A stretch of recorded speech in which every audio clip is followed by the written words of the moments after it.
Hi, and welcome to the Breakthrough Emotional Eating podcast. My name is Kristen Jones, and thank you so much for joining me today.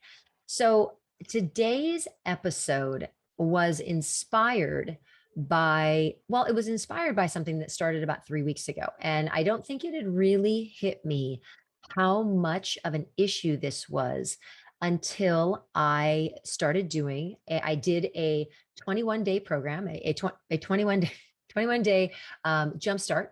And I super excited about it, really, really excited about doing that.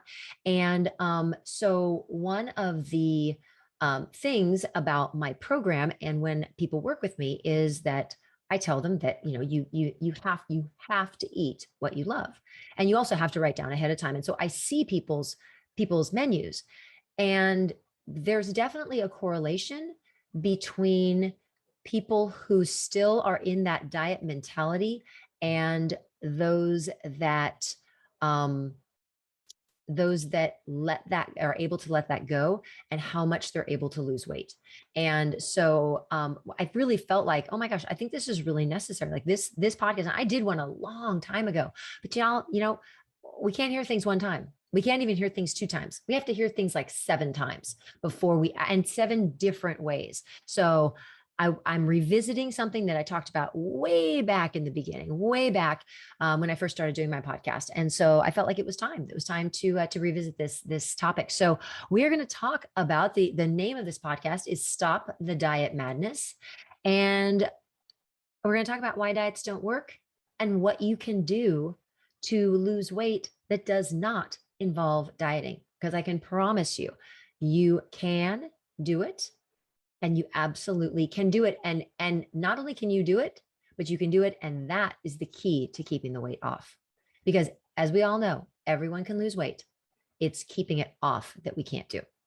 So that really is what we're going to talk about today. So as always, we are live in the Breakthrough Emotional Eating community on Facebook, www.facebook.com/groups/food breakthrough.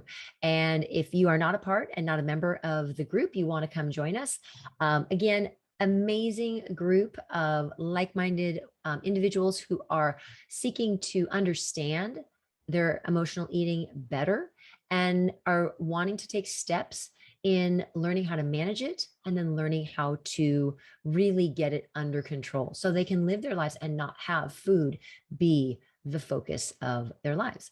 And the reason why, I'm here talking about this is because that was my life. That was my life for about, I would say, 40 some odd years of my life was spent obsessing about what I ate, what I had eaten, what I was going to eat, what my body looked like, what my weight was, if my weight was going up, if it was going down, what people thought about me, all the things.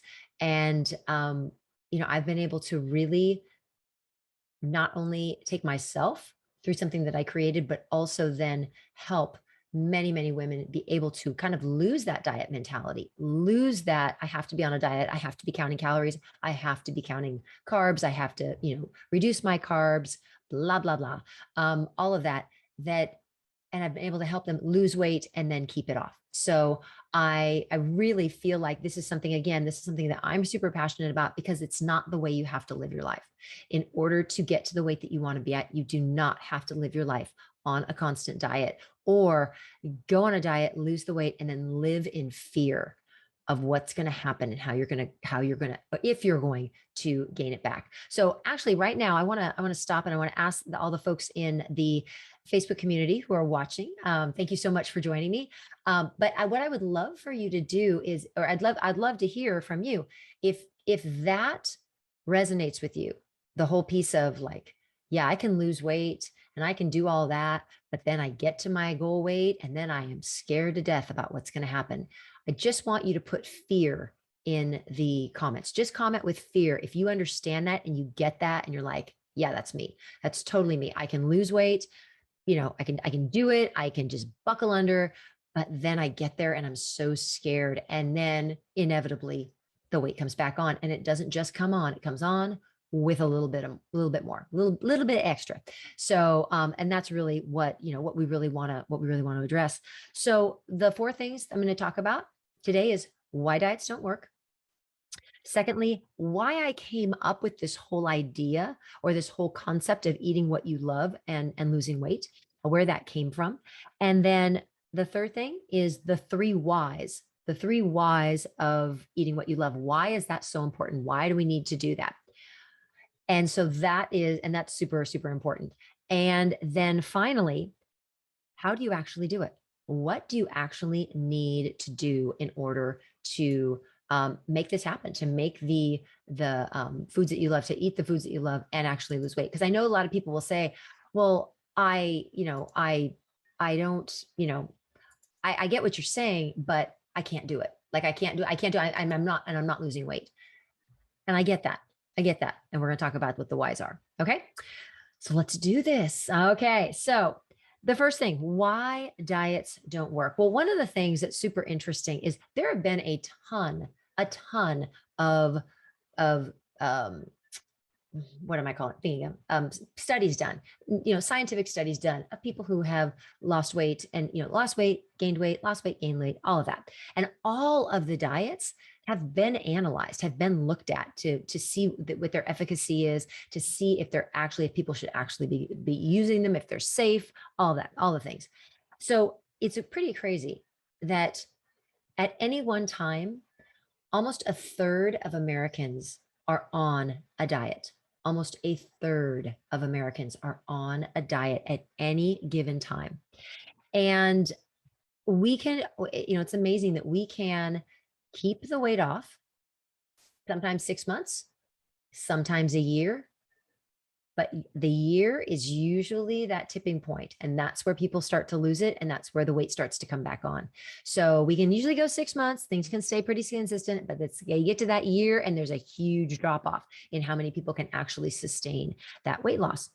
And so we're going to look at, again, why does that happen? So I have 6 different reasons why diets don't work, why they aren't a good thing for you to be doing. So the first one is, diets in and of themselves sets up an artificial environment for change. So you're not incorporating habits into your lifestyle that are necessarily habits or things that you want to be doing for the rest of your life. So, for example, if there is a diet that has you weighing and measuring everything, or you're counting calories, that's not how anyone wants to live their life. That's not how I would want any person to be living their life. And so it sets up this artificial time, this artificial area of where what we're trying to do. It's not living your life. It's, I'm on a diet now, and so that's what I'm doing. And so I'm going to create this environment that is almost kind of sterile. That's almost kind of, it's not real. Because, again, who wants to come home from a busy day at work and be like, oh my gosh, I so want to get out my chicken breast and measure it and then chop it up into little pieces and then put it in the front, put it in the pan and cook it up. And then, oh, wait, where's my broccoli? Where's my brown rice? All of those things. That's not reality. And so again, it sets up that artificial environment. Second thing, diets are not associated with long-term weight loss because they have parameters on them. In most cases, a diet is for a certain amount of time. It is a certain finite amount of time. And so you have a beginning and you have an end. And when you start in the beginning, I don't know about y'all, but I'd start at the beginning and I'd be good for like 3 days. And then I would be fantasizing about, what am I going to have when this thing is over? Or when I get to my goal weight, what am I going to eat? And I was still creating what we're going to talk about a little bit later, is that whole dysfunctional relationship with food. So it's a finite amount of time. It takes you out of reality. So this is number 3. So restrictive is if a diet's the reason why they don't work, restrictive and controlling. Oh, sterile environment. Okay. Restrictive and controlling. So a diet puts you in a place where you are restricting food and you're trying to control everything. So I want you to think about it in this way. The relationship that you have with food is like any relationship in your life. Any relationship. Doesn't matter if it's a cupcake, if it's an ice cream cone, if it's a man, if it's a woman, it doesn't matter. The relationships are still the same. And if you are in a restrictive and controlling relationship, yeah, that's no bueno. No good. No good there. So think about it. If you had a girlfriend who had a totally, like this super overbearing boyfriend, would you be like, oh my God, Sue, you got to keep him around because he is fabulous with all of his controlling ways, the way he wants to know where you are at every single moment, and he won't let you wear certain things. Oh my God, that is such love. Really? Would you say that? No, of course you wouldn't say that because y'all are good friends. So that is the same thing. You would not tell a girlfriend to be with a controlling man who or anyone. You wouldn't tell someone, yeah, that partner of yours, oh my God, they're so controlling. Oh, turn on. No, you wouldn't. You would say, get away as quick as possible. It's the same thing with a diet. It's the same kind of relationship. It's the same thing. So we got to make sure that we keep that in mind. Okay. Got to make sure we keep that in mind. One of the other things when we do that restrict thing, especially with food, this only applies to food. When we restrict, that sets us up for increased desire of food. And that will in turn cause binging. And that will actually worsen your weight gain. Or you will not lose weight, you will actually gain weight because you're restricting for a certain amount of time, and then boom, you have a binge, and the binge goes way out of control. You're going to end up, it's going to be especially negative and especially harmful to you. All right, fourth thing, it creates a feeling of inadequacy. When you go on a diet, when you tell yourself, you know what, you need to go on a diet, you are telling yourself, you know what, I don't love you. And I don't love you where you are. I don't love who you are. You're not okay. Y'all, nobody needs to say that. Nobody needs to say that to anyone else. And we don't need to say it to ourselves. Period. End of story. So next time when you catch yourself, because we all will catch ourselves saying, oh, you know what? I need to get on that diet. No, stop it right there and realize, no, I don't need to go on a diet. I need to look at how my relationship with food is impacting how I'm feeling about myself and how that in turn is impacting the foods that I'm eating, the choices that I'm making. Because remember, our thoughts lead to our feelings, lead to the actions that we take. And those actions, like eating a pan full of brownies after being really good for 5 days, that gets you the result that you either don't want or want. So you have to make sure that you are really realizing what you're saying. You are telling yourself that you're not okay. We don't need to hear that from anyone, especially ourselves. You've got to start being your own best friend. And that means saying, I will take a look at my relationship with food. I will take a look at how I'm taking care of myself. Not, I want to go on a diet and make myself miserable so I can fit into a pair of jeans one time for a week and then it's gone. That doesn't help anybody. This leads into the next reason why diets don't work. It creates a psychological, really a psychological and an emotional effect on a person that is so much more damaging than even a person being overweight or carrying extra weight, because what it does is when you're going on a diet, it's not like you're unhappy with how you look, which again, we're talking, we're saying that to ourselves, but then you're putting yourself in a position to fail. Eventually, you're going to fail and fail and fail and fail. And why would we do that to ourselves? Why would we put ourselves in that place where we are then going and we're creating this feeling of, I'm not good enough. I don't like the way I look. And there's nothing wrong with wanting to improve something about yourself. It's how we go about doing it. We can't do it with the beat down. The beat down doesn't work. That can't happen. It also sets up, again, from a psychological standpoint, very unrealistic expectations. I know I work with a lot of people who will come in, and if they haven't lost 4, 5, 6 pounds in the first week. Done. This doesn't work. This is ridiculous. Why am I wasting my time? And that has got to stop. We set up these unrealistic expectations and we start comparing ourselves to other people. So here's something. If you're watching and you're in the group, how many of you have done a diet because a friend told you, or you saw that a friend lost weight and you were like, oh, I got to do that. She lost weight. I got to do that because I got to keep up with her, or I just got to do it because even if it's not good for me, I've got to do that because I need to be like that. I need to be okay of doing that.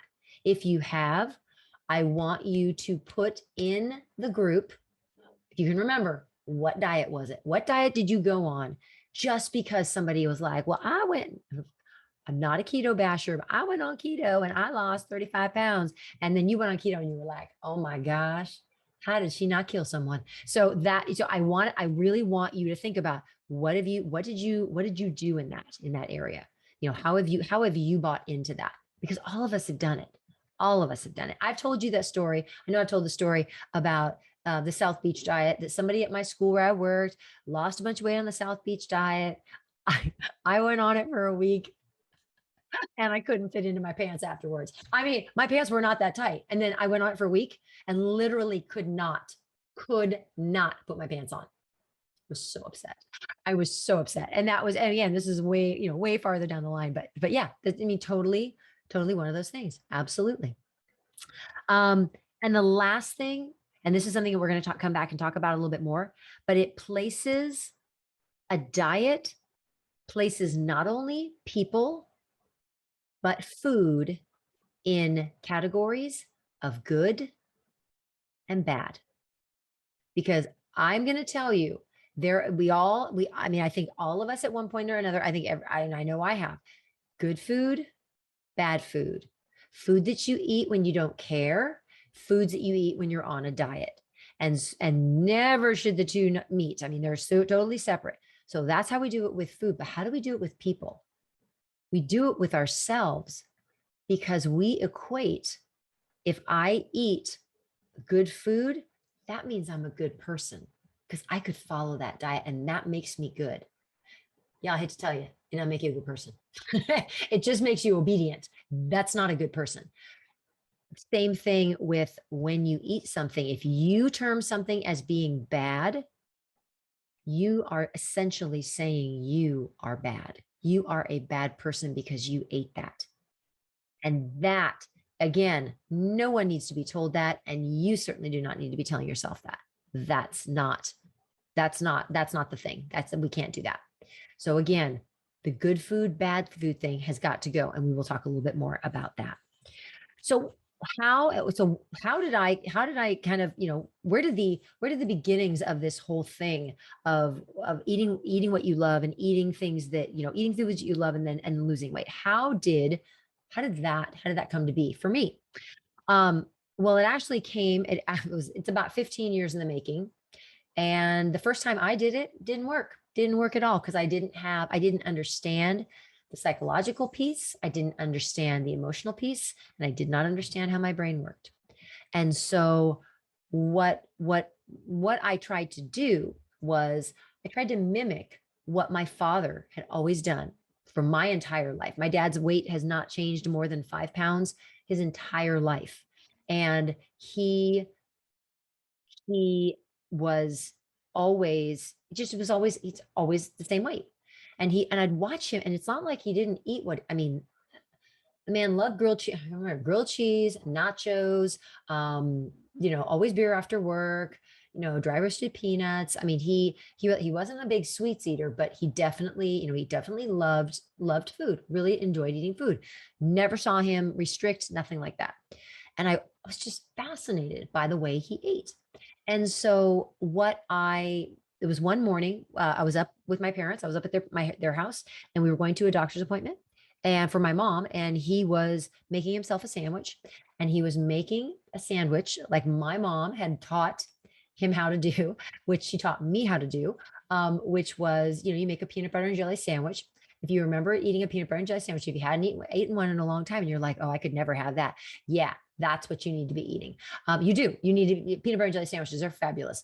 But my mom would make peanut butter and jelly sandwiches. And because, as we all know, the peanut butter gets really, like the peanut butter is thick and it gets really, like it can get stuck to the roof of your mouth. It can be kind of hard to eat. So my mom, in all of her wisdom, and this is something she learned very, very young, is my mom would put big slabs of cold butter. And it's not melted. It needs to be cold.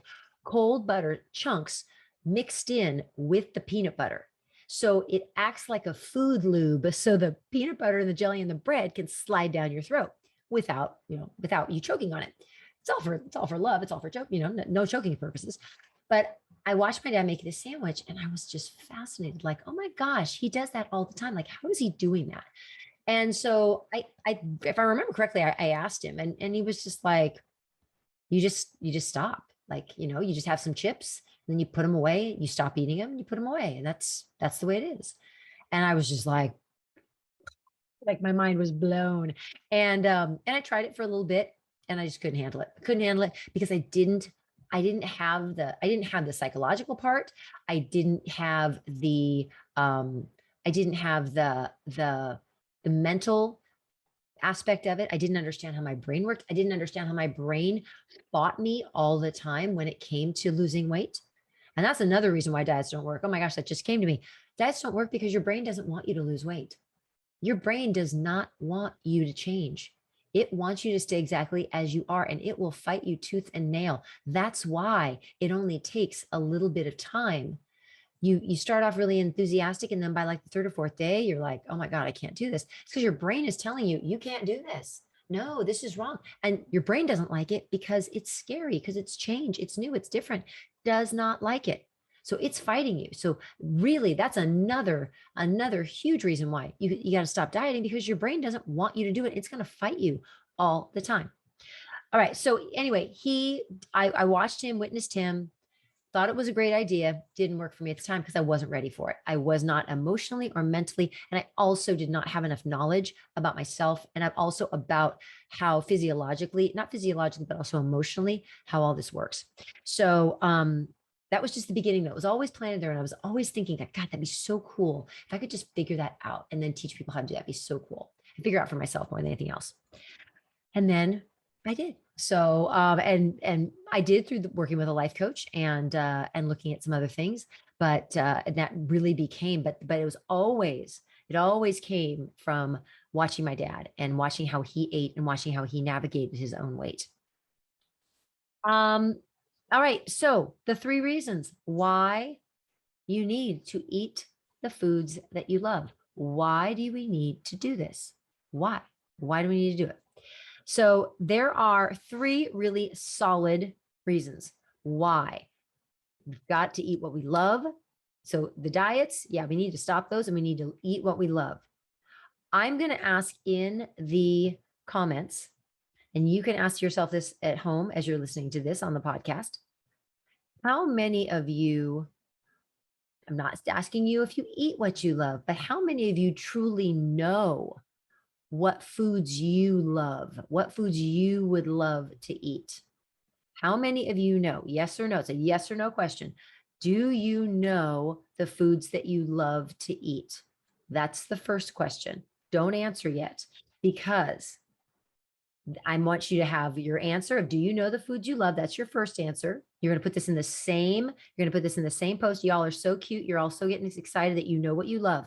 Good. Okay. So now we're going to not do it in the same post because you all went ahead and did it anyway. So now the question is, do you actually eat those foods? Do you eat those foods on a regular basis? Do you eat those foods? That is the question. So yes, I am thrilled to know that all of you love and you know what you love to eat, but do you eat them on a regular basis? That's the most important thing. That's super important. Okay. So that's where we need to start. Oh, I got some yeses. Good. Oh, the first thing, there's 3. The first thing that it does is it removes, when we eat what we love, it removes deprivation. Okay. So it removes the deprivation. And the reason why we overeat is because we are inherently afraid that when we are actually presented with food, that it could be the last time we ever do it, the last time we ever see it, the last time we ever eat it.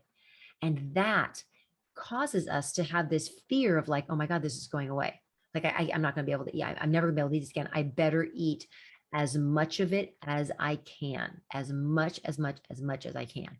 And that is always going to set you up for issues when it comes to maintaining your weight. So because what it does is it creates that restrict and then binge. We restrict, we get tired of restricting, we get tired of it. Our brain says, nope, you need to eat that. And then you do.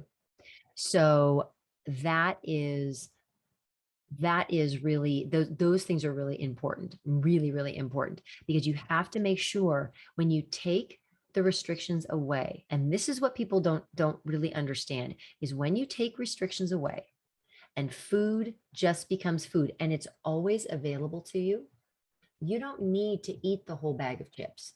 You don't need to eat the whole half gallon of ice cream. You don't, because it's always available to you. So, and if you can combine that with the whole idea of eating until you're satisfied, not full. So this is where it comes to play. When I say eating what you love, I want people to eat what they love, but I also want them to do the other things that I talk about, which is eating to being satisfied and not eating just because for the sake of it being there. So we have to take that restriction away. Again, it is the classic mom doesn't want you to be friends with somebody. She tells you you can't see them. Oh my gosh, are you kidding me? Of course I'm going to be friends with them now because you don't want me to. So that's we got to take that dynamic. That dynamic has got to go away. Okay. So the other piece, and what's really, really important, there's one other piece with the deprivation, and that is reminding yourself food is not going anywhere. It's always available to you. So you have to remind yourself it's not going, I don't have to finish it all right now. It's not like the food police come in and take it away. It's always going to be here. Okay. Always going to be here. You don't have to finish everything right now. Second thing, it makes it easier to stop eating. And I know this one just, again, mind blower, total mind blower. So it makes it easier for you to stop eating when you know you're eating foods you love. Now, what do I mean by that?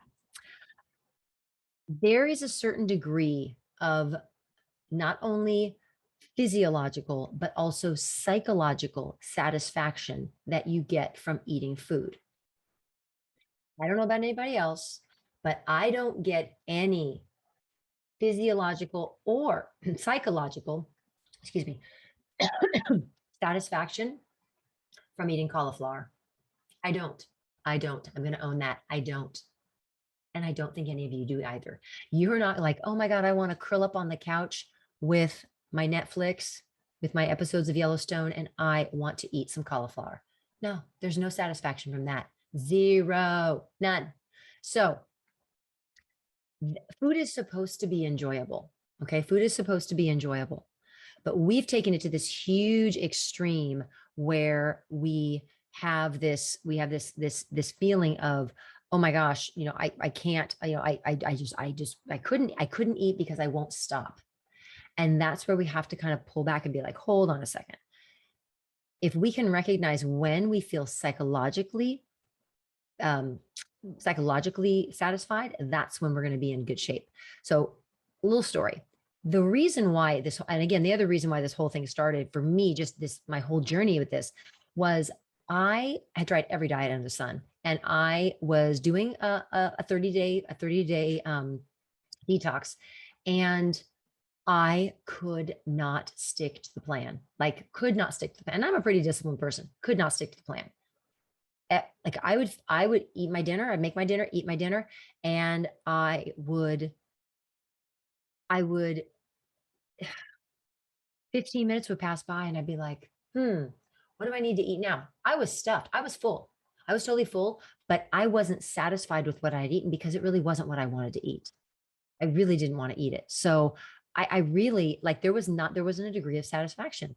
And I know now when I'm like I'm not really taking care of myself and I'm kind of cutting corners and I'm like, it's not that bad. I really don't, I'll take care of things or I'll do whatever. I, I'm not, if I'm not really eating what I love, I can tell because I have a hard time stopping. So, perfect example.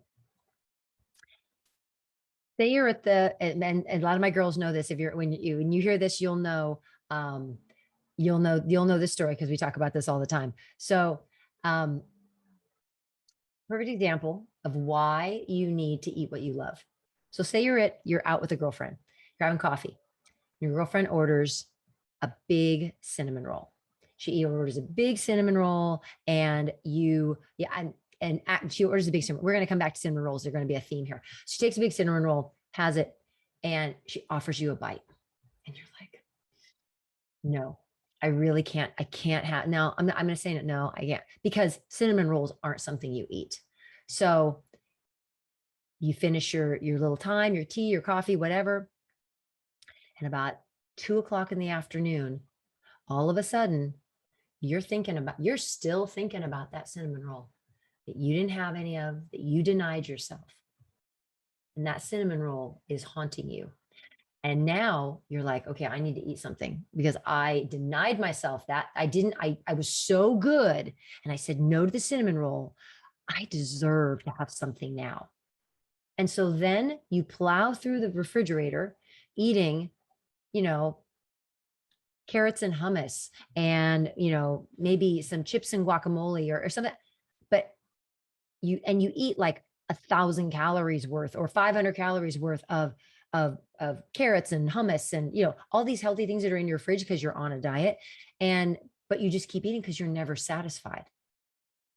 If you had just taken the bite and had that earlier and been good with it and understood why you were doing it and what it was going to do for you, you'd never have gone for that 500-calorie, ridiculous, unsatisfying binge that you went for in the afternoon. If you just give yourself what you want in a way that it allows you to be in control of it, that goes away. You don't have to worry about that. So it's really, really important. That is where, because if we don't take care of ourselves, it's going to come back. We're going to feel denied. We're going to feel like we're not important. We're going to feel like we don't matter. And then we're going to worry about, well, I need to reward myself because I just gave that up. And then we're so far deep into, and we eat these calories that we don't even like, and we're not satisfied by them at all. So it doesn't do any good. All right. I need to move something here. Okay. So next thing, last thing. It eliminates food judgments. If you don't think that you judge food, no. Yes, we all judge food. We all judge food. Food is either good or it's bad. And if we're eating it and we're eating it in the way that we want to, and we're losing weight, we're good too. The food's good and we're good. But if we're not, the food's bad, and then we're bad people too. There's no room for that. So again, we need to move away, and we're going to talk about how you do that. We're going to move away from that good food, bad food classification, because that has got to stop as well. Those things, you have to do that, because if you don't start looking at food as just being food, again, you're going to go on this roller coaster ride with the diet cycle that's just you're never going to stop. So you have to start looking at food as food, not as good food and bad food. All right. So how do we actually do this? Oh, get your papers and pencils out. All right. How do we actually do this? Well, the first thing is about what we just talked about, is we need to create 2 new categories for food. Okay. 2 new categories. Now I said, we didn't need categories, but these categories are okay. These are the 2 categories that we need for food. The first one is foods you love. The second category is foods you love that don't love you back. So that doesn't mean they're bad. It just doesn't mean, it means that for whatever medical, allergy, celiac, whatever it is, if there's a food, so there's foods that you love, but then there's foods that you love but don't love you back. And so you need to make the decision about, okay, what is that going to look like? How am I going to how am I going to maneuver that? So for me, perfect example is I just realized I've had some super achy knees since COVID started. I don't know why, but knees totally cranky since COVID. So I begrudgingly, because I love me some sourdough bread, but I begrudgingly gave up gluten for like 2 weeks just to see if it would make a difference. Y'all, don't you know it did? It totally did. It made a huge difference. My knees felt amazing. My running was so much better. I just, it was awesome. And so I had to make the decision. Okay, which is more important to me? Eating my bread or being on runs and actually enjoying it and actually having it feel really good and having it be something that I want to continue to do. So I made that decision. Do I feel denied? No. Do I sometimes eat gluten? Heck yes. Do I pay for it? Heck yes. Is it worth it? Sometimes it is, sometimes it isn't, but I'm a big girl and I get to make that decision for myself. It's not someone else telling me that I can't do it. I get to make the decision as to whether or not that is something that I would like to do or not do, but it's my decision. So I would encourage all of you to start thinking about foods as, okay, what are the foods that I love? What are the foods that I love that don't necessarily love me back? But I get to make that decision. Now, obviously, if there's a medical condition and for me, there is something physically that happens to my knees, they get very inflamed and it is painful. But I get to make that decision as to whether or not I want to live with that for a couple of days. I would never go back to eating the way I had been eating because it was constant pain. But doing it for myself and making that decision, I'm totally good with that. Totally good. And that's again, that's empowering. It's not depriving myself. It's not restricting myself. It's making an informed choice and a decision. All right. Second thing you need to make, there's three things. The second thing you need to do is you need to make food readily available to you. Now, I know many of you will be like, oh my gosh, I cannot have food in the house. If you don't have food in the house, then you're not going to be able to make the decisions about what am I going to eat? I need to write that down ahead of time. I need to make that food. You're not going to have that opportunity to do that if you don't keep foods that you enjoy in the house. Here's the little super secret trick. Our brain has very short-term memory. You need, if you're going to have food in the house, that you feel like, oh, these, and I want you to all think about no longer saying, oh, that's a bad food for me. That's a trigger food for me. That food sets me off. Because you know what? When you say it, it absolutely will. So don't stop saying that. I'm not saying that it won't, but if you have something medical, okay, obviously. But if you're just like, oh no, that sugar, totally, I'm a sugar addict. Gina Birch, where are you? I jump on this thread because I know that was your favorite thing to tell me. You know, Kristen, I'm a sugar addict. And now, how often do you eat sugar? And I'm not throwing you under the bus because I'm so proud of you. But it's true. It's true. We tell ourselves these stories. We make up these stories. They're not facts. They're our stories. And so we have to be responsible for that. We have to be responsible for that. If that is not working for us, we've got to be responsible for it. So again, one, don't want you telling those stories to yourself. Because again, that's just then it's like, oh, I had sugar. Okay, that means that the wheels come off. That means that I'm like free reign, can do whatever I want. And that's really, really important to make sure that we don't do that.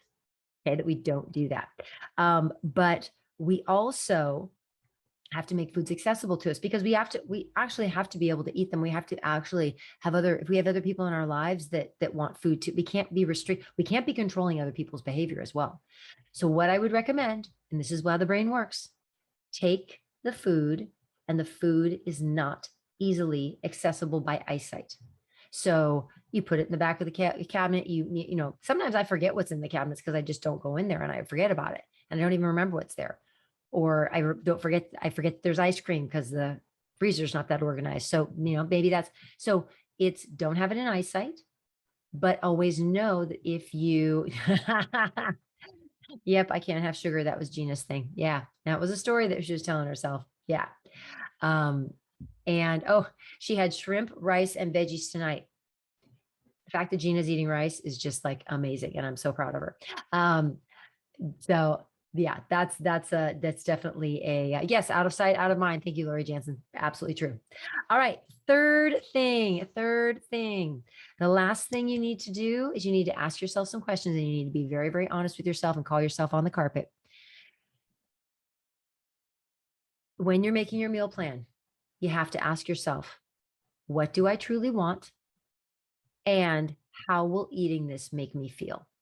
What do I truly want? And how will eating this make me feel? When you're making your meal plans, when you're choosing what you're going to have, well, what do I truly want? And how is it going to make me feel? Those are important things. The important things, important questions to ask yourself, and let those two questions guide the choices that you're making and allow yourself to be fully in control of food. Um, I think oftentimes we forget that eating is in fact a form of self-care. So if you are not giving yourself what you truly love, you're not showing yourself self-care. You are restricting yourself. You are beating yourself up. You are making yourself feel bad. And that is never, ever very good. That's never good. Again, we have a lot of people in our lives who will come in and try to do those kinds of things to us. And we don't need to be helping them by doing it also. Okay. You need to be your own best advocate. You need to be your own best friend. And that means looking at, how do I take care of myself? How do I take care of myself? And that doesn't mean eating cupcakes and ice cream for dinner, but it means allowing yourself, like, I am not going to deny myself. No one needs cupcakes and ice cream for dinner. You might have it as a part of your dinner and you might eat it first. And that's a whole nother thing. Let me just share that little tidbit. I'll share that tidbit in a second. But that is something that we really, that you really need to work on, is if you're feeling that restrictiveness and that like locked in feeling, you need to think about why are you doing that to yourself? What is it? And I'm going to tell you, this is the third week um, of our breakthrough jumpstart program.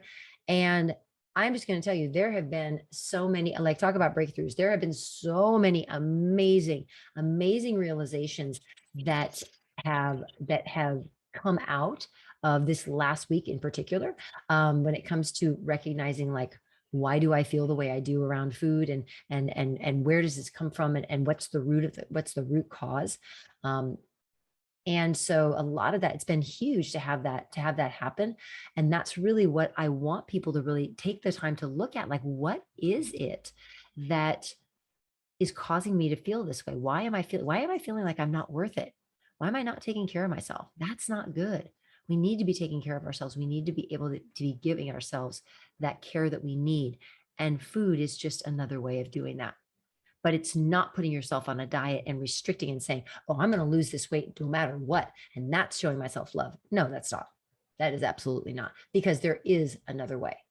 And there is a way to eat and eat what you love and still lose weight. So as we're sitting here talking about that, so many of my girls are on this this podcast. So I would love for you all to jump on in and, one, reassure everyone that you eat exactly what you love and how much weight you've lost. And that includes, I want my girls who are in the 21-day jumpstart, just put down, how much weight you've lost, what you've lost, and that and also own you're still in the beginning phases.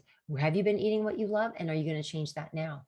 And will that accelerate your weight loss? Because that, when people are doing that, when you are eating what you love, the weight will come off, because you're going to be you learn a ton of other things along with that. You learn a lot more about yourself in that way.